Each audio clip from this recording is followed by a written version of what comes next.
So you're going to ask me the question again? Yeah, can you run down all the procedures first?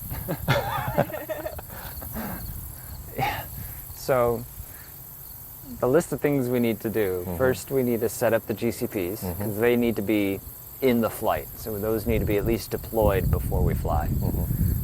And I like to do the survey of the GCPs when we put them out. Okay. So first thing. So we'll go back to the car, we'll get the GCPs, we'll walk around, we'll place those, survey their coordinates, and then we'll go back to the car and we will set up the drone for the flight. How many GCPs do we need? So we're going to use 3 GCPs. Only 3, okay. For this task. Our drone, we're doing direct georeferencing, which means we know the position of our drone at each camera location, at each position when the camera is fired. So in theory, we don't need GCPs, but we put 3 of them out for redundancy so that we can check for any systematic shift in the data set.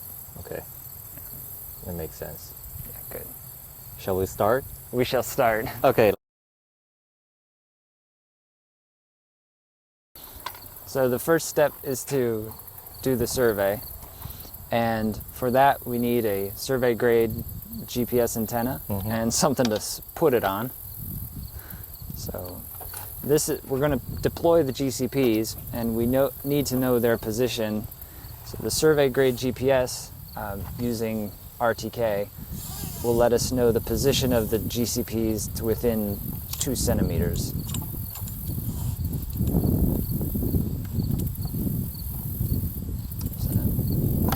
Put that on the bipod.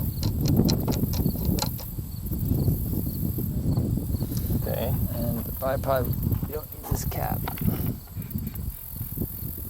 Make sure these are tight. We sometimes lose these tips if they're not tight, so we have to make sure those are screwed in. Okay. Yep. Good. And these little buttons here deploy the legs, so you can set that up. Hang on to that. Now, to access the antenna, we need to be connected to a Wi-Fi network. So this is the hotspot that we have. I'll turn that on, and this needs to be turned on before the antenna is turned on. So turn on the hotspot, and once that gets started, we will turn on the antenna.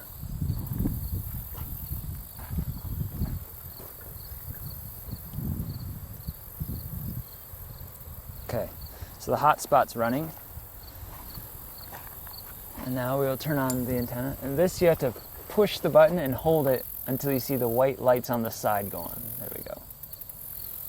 It takes about 2 minutes to boot up, and during the boot up process, it's looking for any Wi-Fi signal that has been, whose credentials it already has. So we've put the credentials for the hotspot into the antenna already, and this little light here should turn blue if it connects to the hotspot. So we'll just wait for it to turn blue.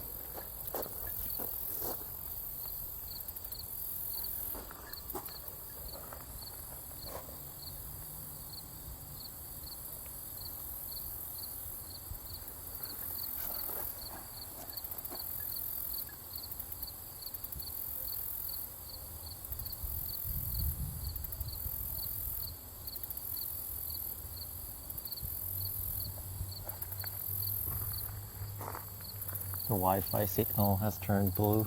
Oh, good. And now we're going to watch these white lights scrolling across, and once they stop scrolling, then the boot up is complete. Okay. There we go. Okay. So now this is connected to the hotspot, and we need to make sure that our phone, which will be the controller, is also hooked up to the hotspot. So you can see my internet is coming from GDSL Wi-Fi. That's the proper location. So now the hotspot acts kind of like a router, and we need to log into the IP address for the antenna, which I've written down here. Okay. So just type that in. Thought there is a app for this surveying. There is an app for for it. But you can access on the through the. So what we're doing is we are.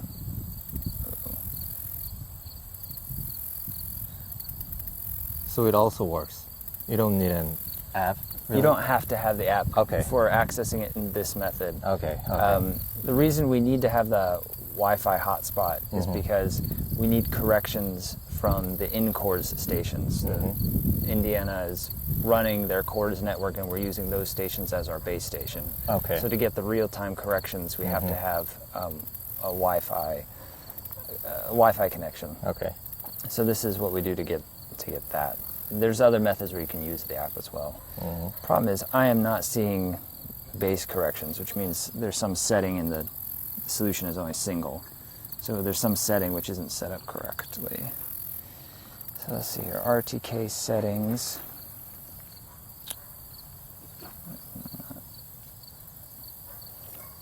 Correction input. All right, there we go. Ntrip. Password. I think the port needs to be 9,000. Let's try that.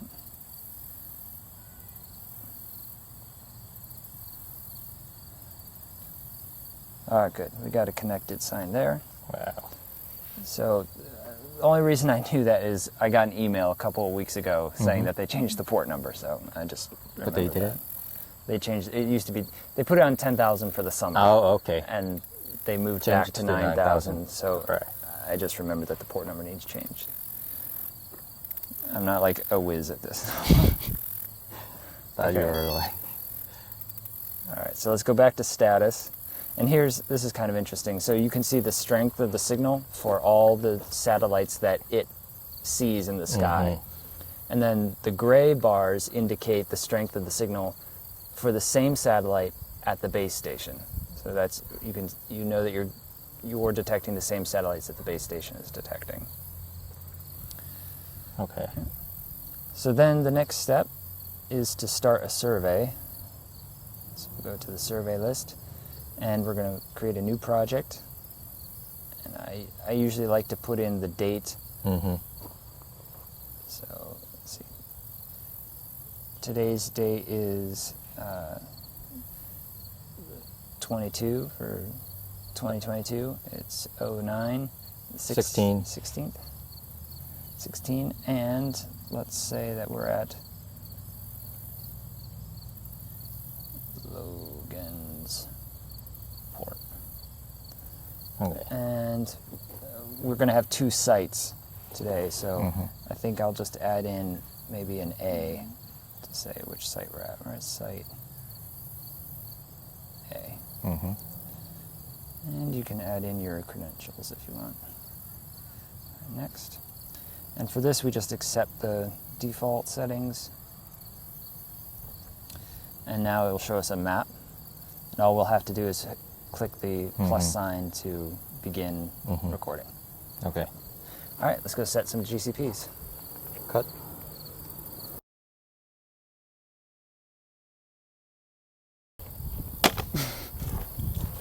So I usually flatten out the ground to make sure that it's a pretty stable position. Is it? Nicely done.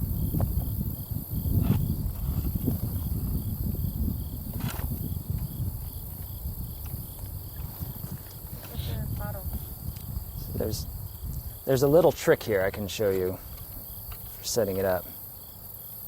So we're off by an inch, so I'll just show you the trick. First thing is to make sure that these legs are all the way up. And what I like to do is I like to rest the GPS on my shoulder. Then I can actually see the tip and control it down. Once it's there, I just keep pressure on it. And then I angle these legs to where they want to go, and you just press the buttons to deploy them. Then keep the button depressed when you press it into the ground. And then to level it, again, you press these buttons in to release the clamps, move it into the level position, and release the clamps. And then for fine adjustment, you can just do one leg at a time.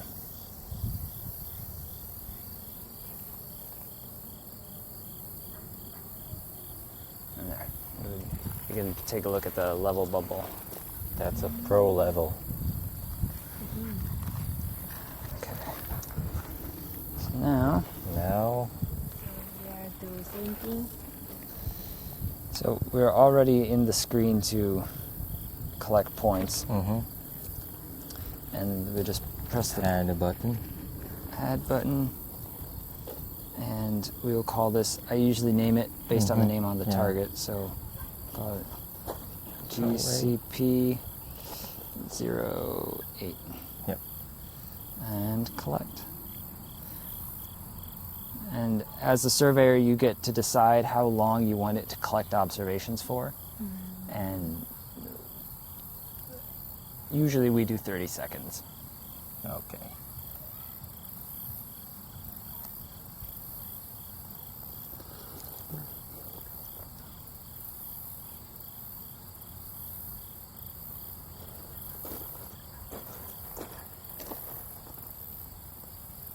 Does it affect the accuracy that much? If you... So the difference between 30 seconds and a minute, the accuracy may not change very much. But in terms of If you, 10 seconds or just 5 seconds? So what really affects the position is the amount of time between successive observations. So let's say I measure it now, and then I come back in an hour and measure it again. The satellite's constellation has changed entirely, and so you get a much better sample of the position since the constellation has changed. Oh. So if you want to do something accurately, the best thing to do is to measure it for maybe 30 seconds to a minute, but multiple times during the day. We don't typically Do that. Okay. We typically just measure it once at the beginning of the project for 30 seconds. And we hit accept when we're done, and we are ready to move to the next one. I mean, find a way that works for you. It doesn't have to be my method. I want it to be pro.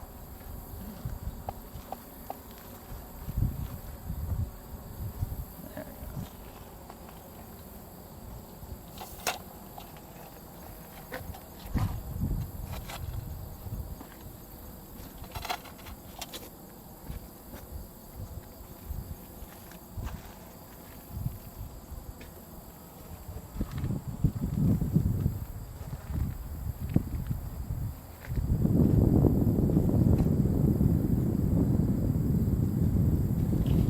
Yep, we're good. Okay. And we shall collect.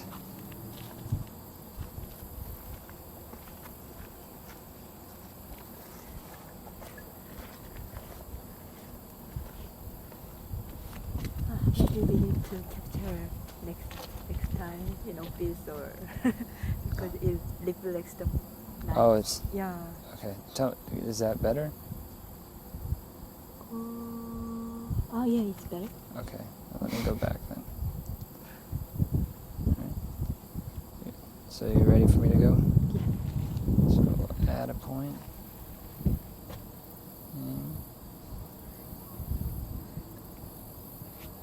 GCP 14. Collect.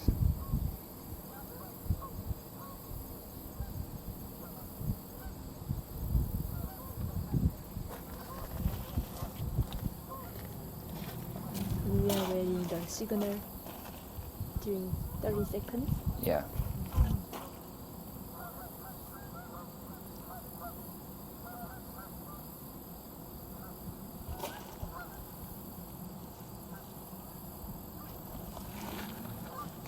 Now we'll accept.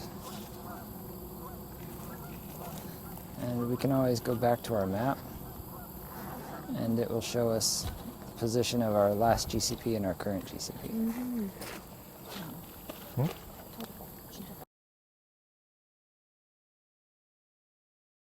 All right, so we have all of our equipment here. We've deployed the launch pad, and here we have the base station and the tripod for the base station.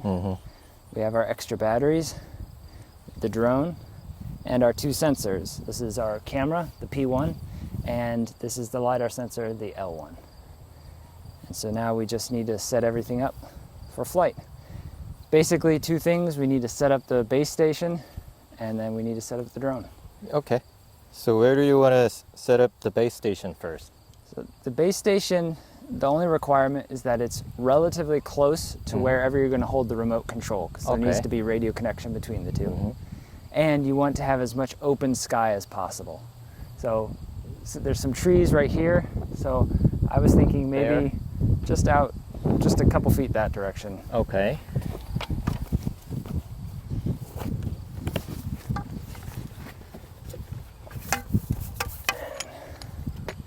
You can set up the tripod. I will plug in the battery.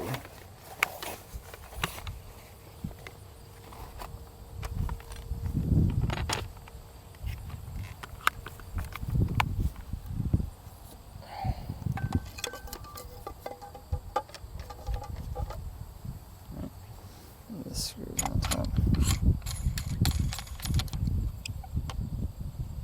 Should it be vertical to the ground? You want it to be level. It's not, how level it is isn't very critical, but you don't want it extremely tilted. The main requirement is that it stays still. You don't move it for the entire flight. That's the most important part. Including the L1 and P1. Correct. All right, so let's just move it over here.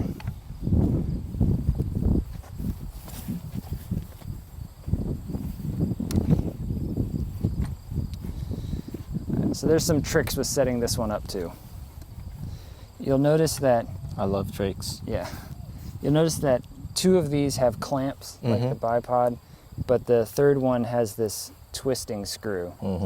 So I always loosen that one up. I loosen up the rod, so this is loose as well. And then I work with just the clamps first, so I can spread those out where I want them to be. So everything's loose. I'll step those into the ground, and then I'll step this one in the ground, and then I'll even take the rod here, roughly level, and give it just a little push so it doesn't settle too much. And then we can clamp this. And then what we want to do is work on level it up using just these two clamps. And actually we're dead on right now. Oh. And so Like let's say we're not. He's a pro.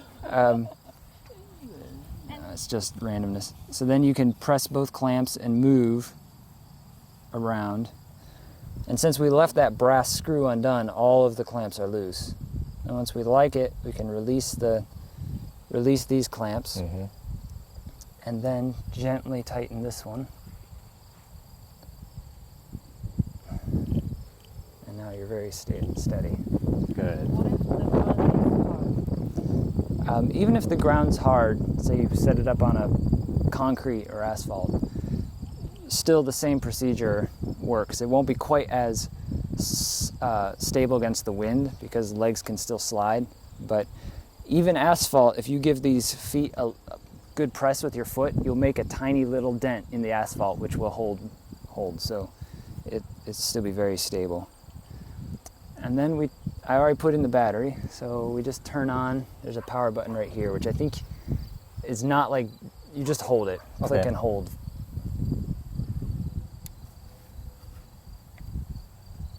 And you might have to hold it a little longer. Wait for the fan to kick in. There we go. Okay. And what does it receive? So this is a base station, receives the signals from the satellites just like the rover did. But the difference is this is going to be a stationary unit, and it's going to establish it's going to figure out its position. It won't be a very precise position, but it won't move throughout the whole flight. and then it will send corrections to the drone. So then the drone is sort of like the rover. It has a GPS unit which is moving. And since this one's stationary and the rover's moving, it can find relative corrections between the two. It's important to note that all of the corrections are relative, so we might find a couple meters shift in the data, but that's why we use the RTK GPS, which gives us the absolute position. And this just stabilizes the flight and makes sure that the drone flies properly. That's what that does. So it doesn't offer RTK? Correct. Oh. So in a typical base and rover setup, you would set up your base station on a known position. Oh. So that you can have absolute corrections in real time. Okay. But we've never established a survey point. And so it doesn't know exactly where it's positioned. It just makes its best guess. Okay. And holds that. And so now we have corrections for the flight. It is base and rover RTK, but it's not accurate in the absolute sense. It's just relative to itself. Yeah.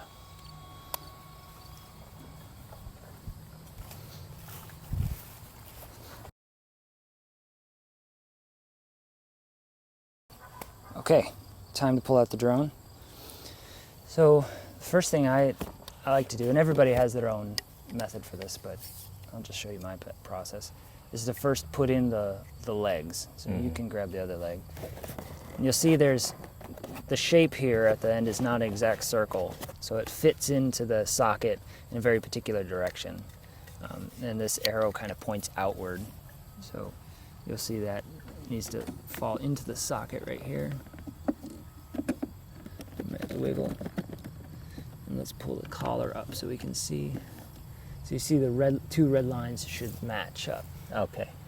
And once those are matched, you slide your collar down, and it's off center first, and then you twist it so that it locks in place.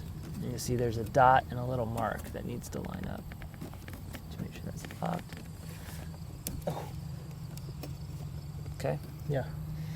All right. And then we're just going to lift it straight out and fold it up. There we go. So, a few more things. We'll need the 2 batteries out of the case, both of those large batteries. Those slide into these slots on the side.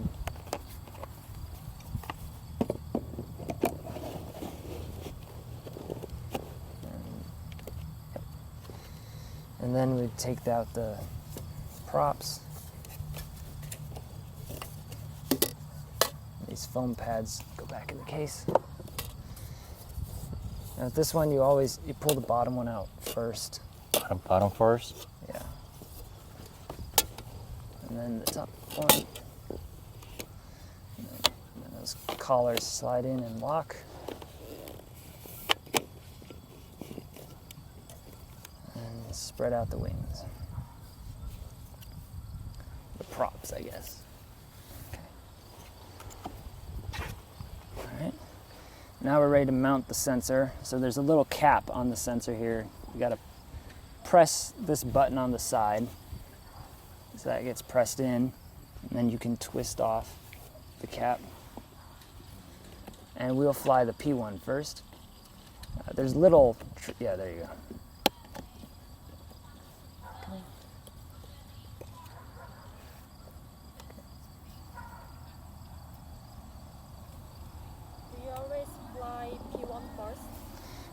No. Sometimes I'll fly the L1 first. There's no... So it is not important, the order? So I think the P1 data is better data. And for this site, I'm more interested in the P1 data. So my thought is, let's capture that first, just in case something horrible goes wrong. Yeah. I will at least have the better data first. Okay. But I'm... So you're considering the weather conditions or other... No, if I were concerned about the weather conditions, I would not fly. And I'm not planning for anything to go wrong. But if something were to go wrong, I would just prefer to have the better data. So, all right, so this, I should talk through that. To hook this in, there's a little white dot on the side here, and there's a red dot on the socket. So the first, you have to line it up so that the white dot lines up with the red dot. You push it up in, and then you twist the collar so that the two red dots align, and that locks it in place. And then always remember to take off your lens cap. And I like to close the case once that's done, just to keep everything together. Okay, so the drone, we have everything set up for flight, but I always do, I call it an 8-point check. You should be able to count to 8 with all of the checks that you need to do before you fly. So the first is I check these prop locks. So that's number 1, that's good. Number 2, 3, 4. So I've counted to 4. I've got 4 more things I need to do. So then I want to check that the landing gear is properly in. So I'll check that. 5, check this one. 6, 7 is the battery lock. We want to make sure the battery lock is turned on, so that's good.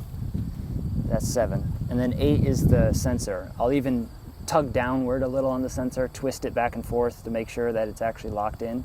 It's locked. So our drone passes the 8-point check, and we can turn it on. And DJI, it's press, and then press and hold.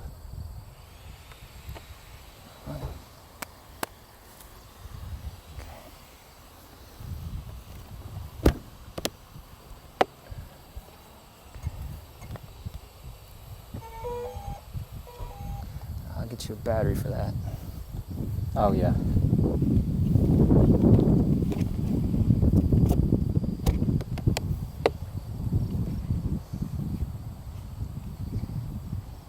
Put the battery in the back. We have to press the unlock button while you slide it in. There we go.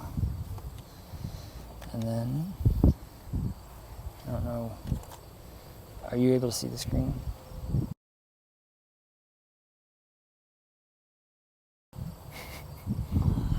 Is it better if I go this way?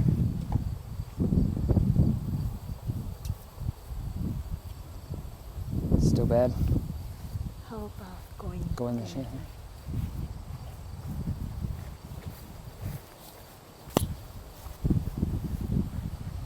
Yeah, it's better. Okay. So we click the pilot 2.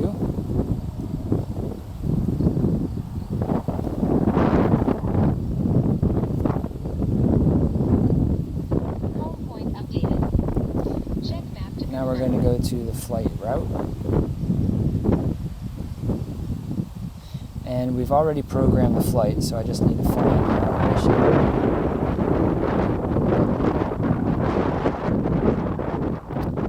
Logansport L1.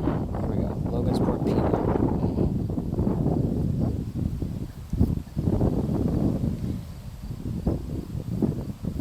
So this has all the mission parameters. And before we fly there, we need to check a few things. So let's first hit the 3 buttons here. And the most important is our RTK. And we see that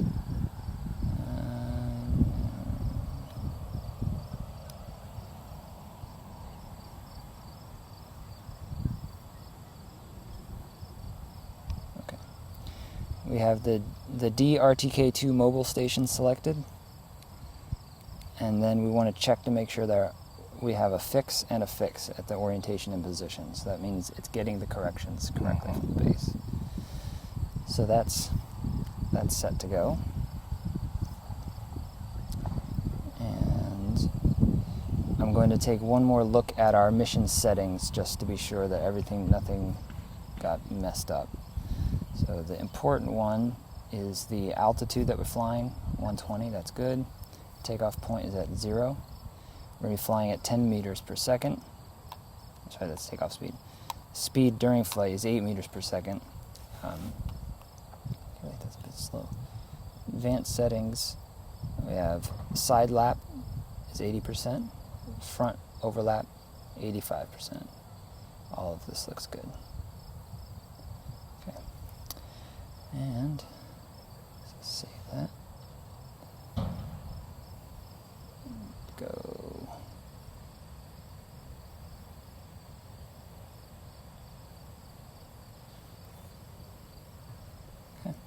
So now I'm going to go to the play button. Here, everyone's here, but if there are other people around, I'd be like, okay, stand by, everybody. We're about to take off. So hit the play button. But then it gives us a bunch of more checks to make sure, take a look through the mission settings, which we already have. It's giving you, again, listing your altitudes to make sure those are correct. And everything's good, so hit next. Upload mission. All right, here we go, ready for takeoff. Moving to start point.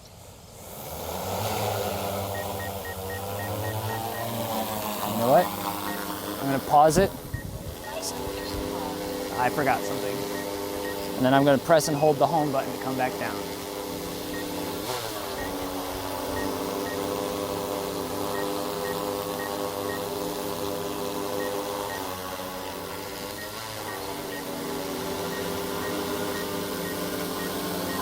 I did.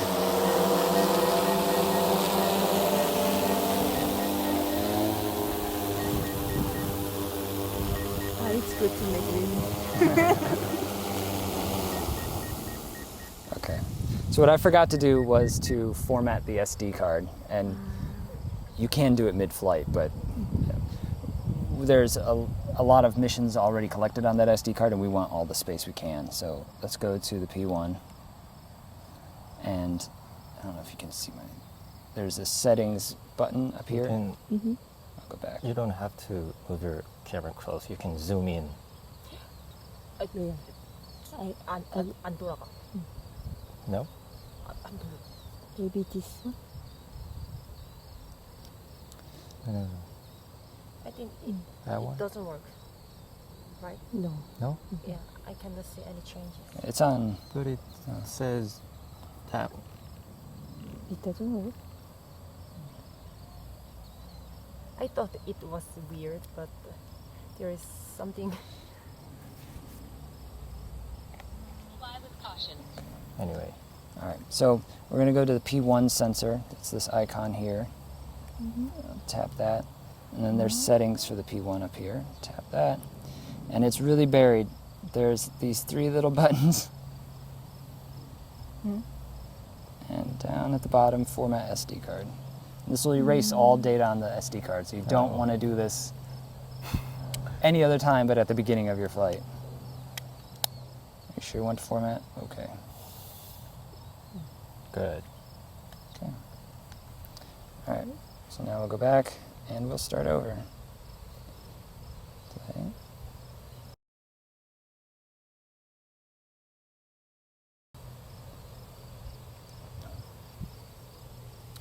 All right, stand by. Go, baby. Here we go.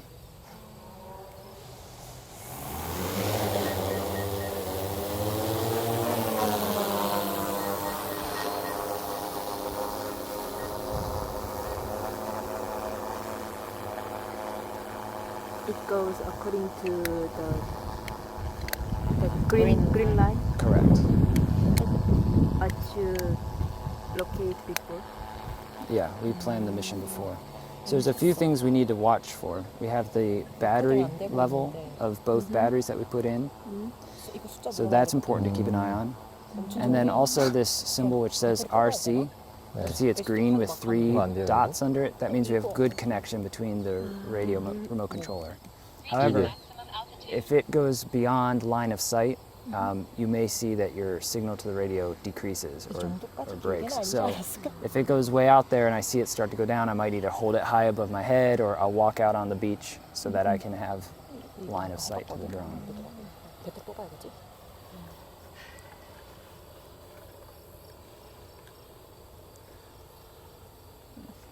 So while the drone is flying, we need to check the monitor?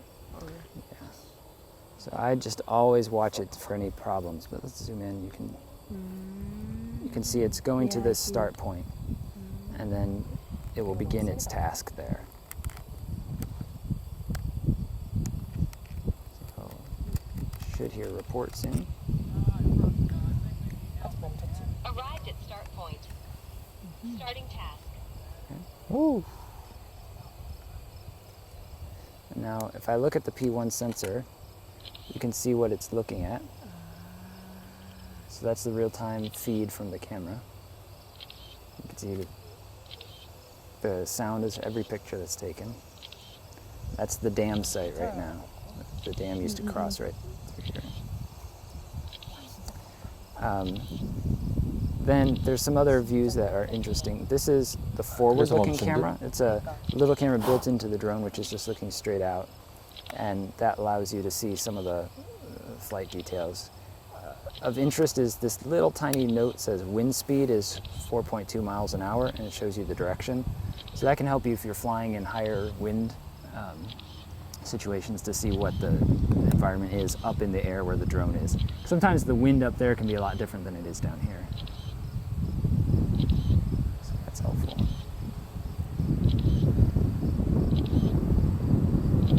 We'll switch back to that and you see the progress. Now, another few details, it estimates the amount of time it needs to fly to finish the mission. And then up here it tells you how much time it thinks till the battery is completely dead. But you'd want to bring, I try to bring the drone home when the batteries hit about 20%. I want 20% left in the batteries when it comes home. There's also some settings which are pre-programmed which will automatically bring the drone home at particular battery levels as well as a safety. It's going to go way up the river, so I'm expecting we need to step out onto the riverbank to keep connection.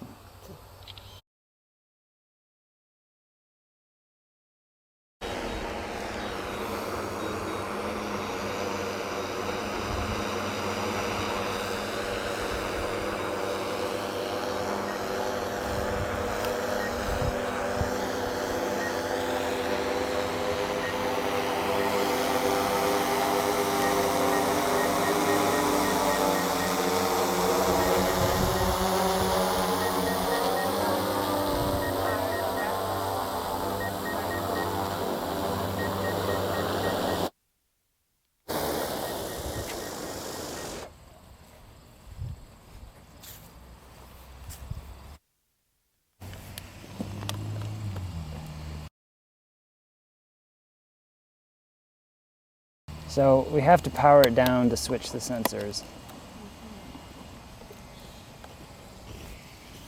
power it down. And you're going to change the sensor? Yes.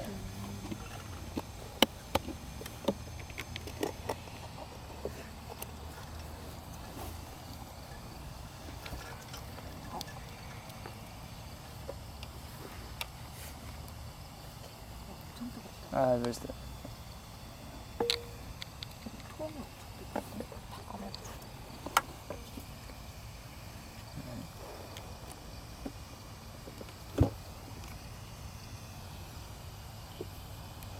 Okay, so align the white dot with the red dot.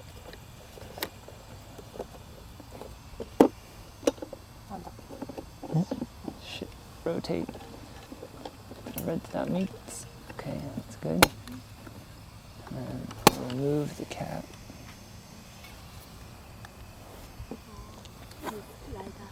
Yes, LiDAR. So check all of our connections again. 4, 5, 6, 7. And then we need to switch the batteries.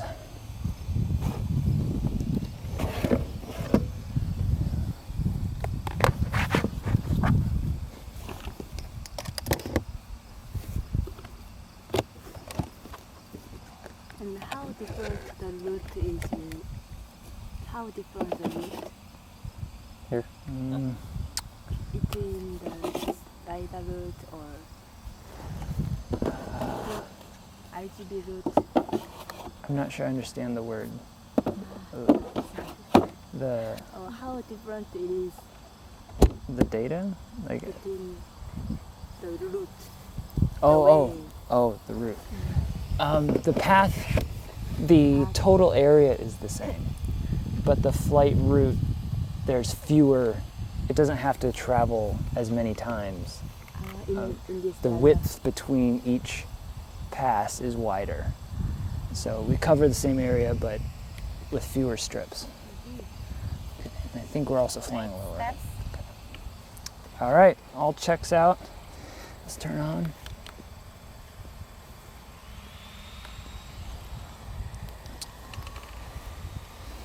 And then we need to find the Logansport L1.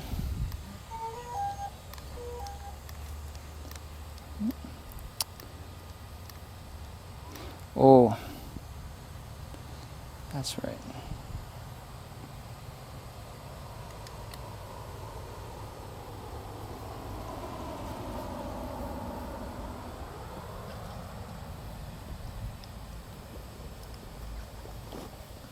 Aircraft entered altitude zone. Please don't format the SD card. On this one? Yeah. I think we do. Oh, it's different. We changed the sensor, so we want, Yeah. actually want to this time. So SD card belongs to the sensor. Right. Okay.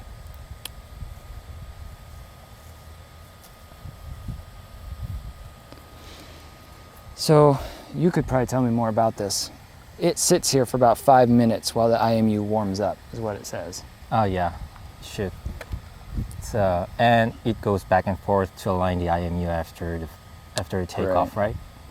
Yeah. Even after. I don't really understand why it sits and warms up, but Yeah, it doesn't kind of make sense to me either, because you have to like move, like To do with that. the yeah.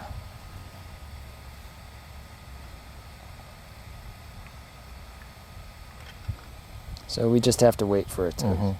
finish warming up. And it doesn't give me any progress bar. It usually takes 3 to 5 minutes. I think it communicates with the GPS and IMU to